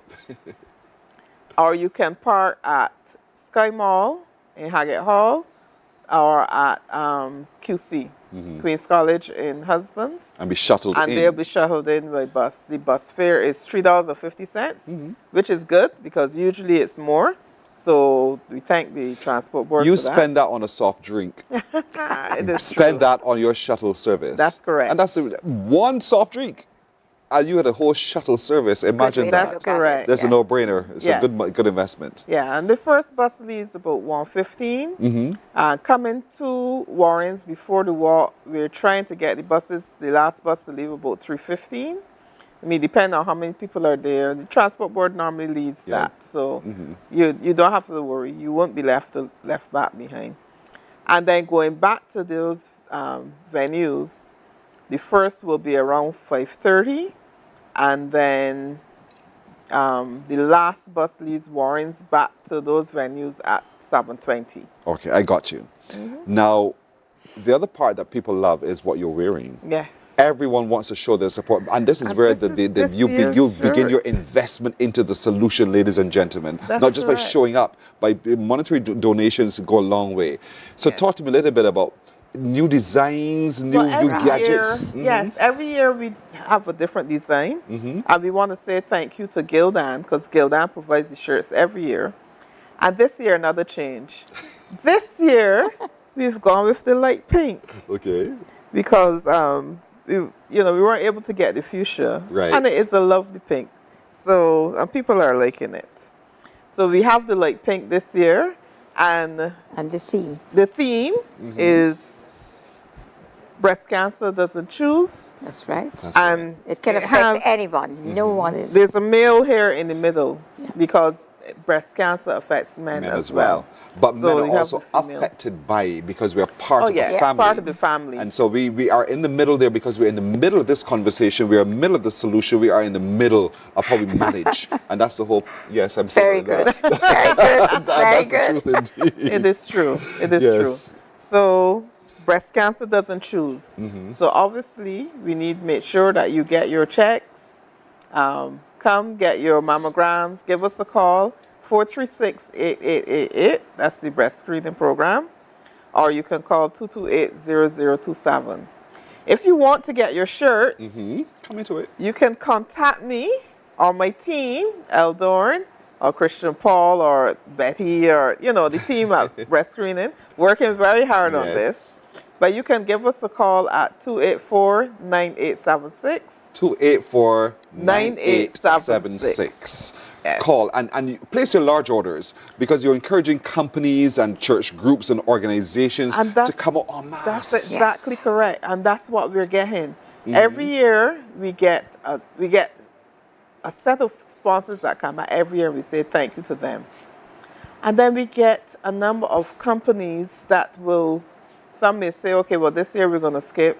But then we get new people. And you say churches. We've had a number of churches this year. Again, we have All Souls Church and St. George St.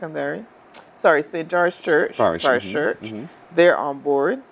So we want every church. There's a woman in every We have pew. ladies on wheels. So the ladies on the motorcycles. Oh, sweet. And what about the ladies who do this roller skates and so forth? Oh, good. Yeah, they come as well. Okay. So it's a lot of fun. It's a lot of fun. Are you also selling in the corridors of the malls? Yes. All right. So from Monday to Saturday, we're at the breast screening program in Henry's Lane and at Cherish Cosmetique in Swan Street. Cherish has been really good to us. And every year they continue to sell for us.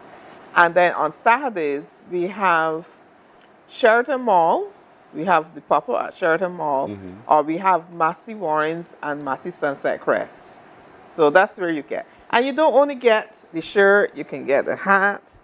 And we have other trinkets as well. Good. The cups, the bags, lunch bags.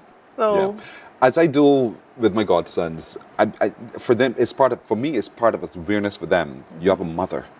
You have aunts, you have a grandmother, and therefore I want you to decide what you're going to invest in. Choose something, but remember this is for mommy. You're doing this for mommy.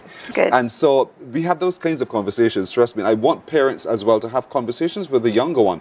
Don't just see this as just another opportunity to have another shirt, another cap, another. Exactly. See this as part of the messaging and the conversations you have with your young people, because the sooner we begin, early detection is the best prevention. And that's the whole point. And this walk for the cure, as I said as we started, is not just a fun thing. Though we have fun, we are serious about what's going on here. And CIBC, along with the breast screening campaign, the program, is working together to be able to effect the change in our approach to early detection, our approach to how we manage and care for our loved ones, and all of that. As a society together, we're working. And so I want to encourage all of you to call the breast screening program, get your orders in, get your shirts, because this happens on what date? October 5th. Always the first Sunday in October. Next weekend. No, the following weekend weekend from now. What's the day? Next weekend we have in the church service. Oh, yes. At 2 weekends away. Parish Church. So at 9:30. So if you're interested, if anyone can come out and have the service with us, a Thanksgiving service. Okay. And then the following Sunday is when the walk. we hit the road. Yes. And remember, the route is different. We're leaving the CIBC headquarters. We're walking up the highway, turn by the Normanels roundabout, come all the way. Not Normanels. No, it's the other one. Huddersfield The turn other in. one. Clyde Walker Yes. roundabout. We're not going down Waterford Bottom, and we'll come all the way back All up to the way Warren's, back to take the Warren's. loop there by KFC and Saul, and we'll come into Massey's car park. That's correct. But And get your shirts. there's entertainment afterwards. Yeah, too, we right, normally Michelle? have cool down, entertainment, some cool fun. down, and a little Sweet. fun. Yes. All right. And we want to remind persons as well who may be coming to get the coconut water in Warren's on that Sunday. The coconut vendors need to leave that area by 2 o'clock, the latest, and take their shells with them. So please come early, get your water, and go home, get your food, and come back for the walk. And vendors, clear the area, please. Exactly. Please clear the area early. But you know, shuttle service is on, so just stay tuned. Keep watching the pages of the Barbados Breast Screening. Contact CIBC if you have to contact them as well. But purchase your shirts, your different gadgets. You make your contribution because it really goes a long way. And this is going to be big, baby. So I really want to... We want it to be the biggest walk ever. We can make this and happen. Can't happen. Well, it's We've the got biggest all one in the Caribbean for sure. For sure. Barbados really leads the way, but we don't just want to be leading the way, we want to effect the change in our approach to breast cancer and breast cancer screening as well. So, but we also have the best clinic, you know. We have the best one-stop clinic in the Caribbean for early detection. there's so much to feel proud And about. all, you see, the walk now, all the funds that are raised from the walk go towards purchasing the equipment. That's why today we have state-of-the-art equipment. For instance, the last mammogram machine, the tomogram, the 3D, cost us 1.3 million. We paid for that cash, and we do this every time. Now our next project is the replacement of the mobile vehicle, which is now 18 years old, and it has done a great job in the community. So we know there's funds raised now is going towards the purchase of another vehicle, which we really need to have in Good. place. So new targets, new goals, new routes, new everything. Every New year we designs, have a new target. Yes. Everything is new. Thank you so He has 2 new walk managers, Shernell Grant and Janine White. So you can also give them a call as well if you need to get any information. But we're holding on to our old walk manager. That's good. You know, she's a good walk manager. She All right. comes up with new ideas. I got to end it there, though. But thank you so much Thank again. you Of so course, much. you know the opportunities available and to thank you. everyone for their support, please. And your contribution is so important. Dr. You're making a difference. And you know, that's so important to us. Indeed We're so. here to make a difference to one another. Indeed so. Dr. Shirley Jagru, Michelle Strawn, indeed. And so thank you, ladies. All the best. You're welcome. You're welcome. Thank you for having us. We're coming back in just a moment. Morning, morning, morning. Good morning. Good morning to you.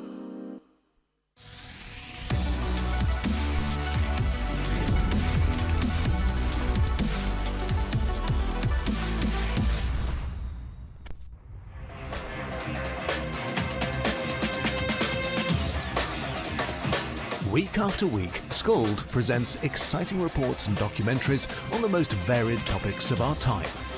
Spectacular developments and innovations, lifestyle and trends of tomorrow, mobility and tourism, health news, highlights from art and culture. Each contribution grabs the viewer with extraordinary images and stories and takes him into fascinating worlds which he experiences here exclusively and up close. We're there when companies and specialists develop super satellites for a global network in space and can look behind the scenes. Scald is a window to everything that is there or is yet to come. Fly with us through time to better understand today and tomorrow. You've always wanted that. Scald, a look into the future.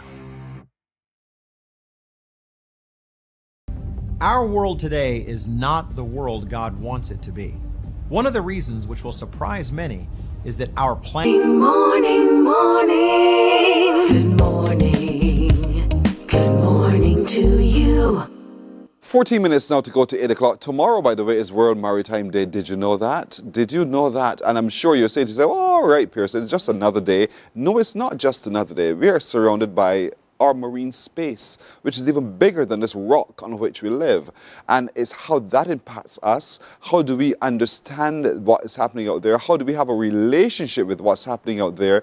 And how do we use what we know so that we protect ourselves, our land space, so to speak? And so that's part of the work of the Barbados Meteorological Services. And so we're happy to have with us this morning senior meteorologist. We know her so well now. We hear her voice, particularly at this time of year, Samelka Jackman. Samelka, good morning. Good morning, Pearson. Good morning, Barbados. It is so good to see you yet again, indeed. Yes, it is. And she's brought along with her Henderson Kelman, who also worked with the Met Services, and we did not even know that there was a thing known as the electronics officer. Yes, it is. So you have a lot of explaining to do, sir. Okay. Good morning. But Samelka, let's put this into context because, again, a lot of times we just thought it was just meteorologists reading gadgets and telling us the forecast, but there's so many other areas to what you do. Yes, definitely. And then especially when we talk about the marine space, a lot of Barbadians normally think of weather and just think about what's happening on the land. But Barbados marine space is quite large, larger than the island itself. And at the Met Office, we do marine forecasting for weather-related events. So that includes things that you hear about small craft advisories, so we do those warnings, as well as you listen to hear about what the swells are like, especially people going to the beach, but it's really critical for those marine operators and users to think about the fishermen for sure, and they definitely would have been impacted by Beryl and how that would have influenced stuff. You think about the port authority, all those ships coming in, whether these cruise ships or cargo, how they need to have that information regarding what's happening with the weather. Even then, if we move to other agencies such as like the Coast Guard and the police force, their marine unit, how they use that for search and rescue or other elements of their operations. So forecasting for the marine operations around Barbados is critical and really important, and we take it very serious at the Met Office. And on a daily basis you do so because you put out the bulletins every single day, so we know the tides, we know everything as it impacts our shoreline, because our shorelines were, as you said, severely impacted during Hurricane Beryl and other natural disasters that occur. We also hear of a thing known as Kick 'em Jenny. Do you also pay attention to see how the sea responds in situations like that? Well, that isn't quite the weather element of the marine forecasting, but we are the focal point for tsunamis. So in the event that there is the potential impact for a tsunami to Barbados, we do issue the warnings or any alerts connected to tsunamis. So that's our connection in relation to, say, something like Hickam, Jenny. So anybody would wonder, what do y'all do? Because I could stand on shore and look and say, okay, the seas look a little rough. I could tell the change in tides. I could see all of those things with my natural eyes. Is that how y'all do it? Right. Look out to the water and say, okay, it looks a little wavy, so I expect some high tides. No. So when we look at the swells, there are a lot of elements that determine how the swell conditions would be. So like different weather features, you know about frontal systems in the US, we were in the snow and that kind of stuff. Those systems can generate high swells, especially those northerly swells that we get that are very hazardous to our west coast of the island. So those propagate far from the north in the Atlantic into our area, and those bring the conditions. You also have, say, tropical storms, again with the marine, with I would say with rainfall, you generally think about what's happening right over us. But with the marine, things all throughout the Atlantic, they propagate towards the island and they impact how our conditions are.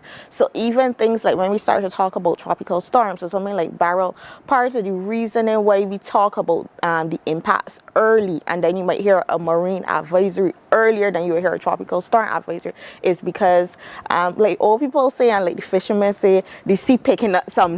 It really does. And then you need to start, and you get that before the actual event. So you need to be, that early warning has to be even earlier for the marine space so that they can make sure that they are safe. So Henderson, how do you all see all of this? What gadgets do you use so you can read what's happening out there on our waters? Okay. First of all, Mornin Barbados and happy Maritime Day. How we read the instruments, how we read the weather. I will start a little bit from on land and then go to the sea, because before I mean, on the land, we have automatic weather stations, which we have all across the island. We have about 87 of those, and we take up all the information on the land. So we have that covered. We also have our flagship instrument, which is our radar. So moving into the land also and across the marine space, we pick up weather, any precipitation that we have, we can see that and we can forecast that in the early. So moving directly into our marine space now. About 2 years ago, maybe about 30 months ago, we start getting our USVs, which is our unmanned surface vessels. Vehicles. Yeah. Surface vehicles. Yes, vessels, because they're vessels. And we're taking these now out into our ocean, into our marine space, and we're monitoring the marine space. We look at things like our barometric pressures. This is what you're talking about here on your screen, yes, right? This is it. As you can see it right Yellow here. banana out to water. Yeah. Yes. And we get critical parameters from that. You know, we get you was talking with Samelka about if we just look out and see what is going on. You know, these instruments will actually tell us exactly what is going on. So we get sea swells, we get the period, how fast they are coming, the height of them. As I mentioned, the barometric pressure, which is very key to our meteorologists. Wind speed, wind direction, all of these critical components we get so we can put into our models and we can forecast a lot earlier. From that thing out there in the water? Yes, and actually we have two out now. We have 4 in all, but we have 2 on the water. One is about 400 kilometers to the east of the island, so we're just there, you know, our director, Sabu Best. He's just waiting on see if there's any instability that we can push it towards a storm or any inclement weather so we can get better ideas what's going on. We have a second one which is coming back into the island, but yes, those USVs are critical to our forecasting on the sea and in our marine space. Sorry. They are unmanned, but they're controlled by you? Yes, we control them. We all control them anywhere. By satellite, we control them. We can send them pretty much anywhere by GPS positioning. You can take them anywhere. They don't move quickly. They only move about 4 knots, which is about 7 kilometers or so. So you can sprint past one of them, but they don't need to move fast. But we can move it to wherever we want to get to it, and we can get key critical elements to feed back into our system. So it's like drone control. So it is. Actually, it is. It is a drone, a sea drone, pretty much. And yeah, we use this primarily, but along also, and going to a second part of the instruments that we use, our buoys, our weather buoys that we have now. We have about 30 of those weather buoys that we're going to put around our island. You know, the fishermen and the mariners will see them around the island. We are not trying to invade their favorite fishing ground. You know, we're just using those to collect key elements and key critical sea conditions that we can forecast in the early as to what is going on. Data collection is at the center of all of this. Yes. Data collection. Did that data collection informs not just what you tell me today, but what you forecast as well? Yeah, so these instruments, and we saw at the Met Office the lack of instrumentation around the island, especially in the marine space. That's why we started to work with other partners that deal with the marine space. I know you guys will be talking to them. That's all is connected, that data connection. And it helps with the early warning system. So for the buoys, in instance, then you get a better idea, because 30 and Barbados is small, so that is a vast number of buoys around the island. You get a feel now, we could tell you with actual swell heights around Carlisle Bay, with the swell heights on the east coast, with the swell heights on the west coast, say about Forts and that kind of stuff. So you get that difference. So then you could see, well, okay, because we know that sometimes you go to the beach on the south, you go to Bronx Beach and it's fine, but then you go further north and it's not. So then you get that real-time information, not just the model information, which is kind of like a prediction. So that is really important, and it helps then our stakeholders, it helps the general public, it helps fishermen to understand what's happening in different areas, and then they can plan accordingly or mitigate any impacts of the weather.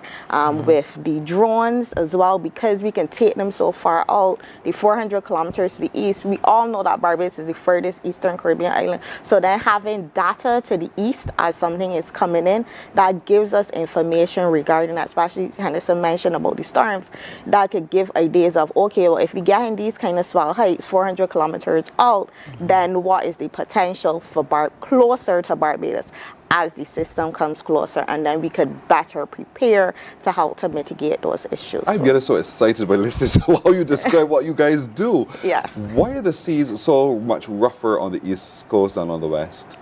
Well, the rock blocking something? So generally, the sea swells generally are connected, can be connected to the wind. So our wind normally comes from the east. You know, if you have a window from the east, if the rain is falling, that is the rain comes through that window, that idea. So because of that, it's the same concept with the sea. So the wind is pushing the waves, and then so you get in more stronger waves towards the east coast. But on the west now, which is the opposite direction, that is more sheltered. Because land blocked a lot of that wind speed. Okay. So the sea actually has to kind of like, it wraps around. So you don't have that same direct impact. But something like, so the wind-driven waves, definitely from the east coast. Our swells are generally also normally easterly. But if you have, as I mentioned, the high pressure and that low pressure system to the north, when you get in those northerly swells, then it switches. So I think, just example of the rain, you know, sometimes all the time the rain is coming through a particular window or side of the house, but then some days, not often, sometimes it comes through the other side, and then you realize, wait, I have a leak on this side. Yes. You didn't know because the rain was never coming from and we only that see side. that during stormy conditions when the wind change. Listen, I have to ask this. I have limited time.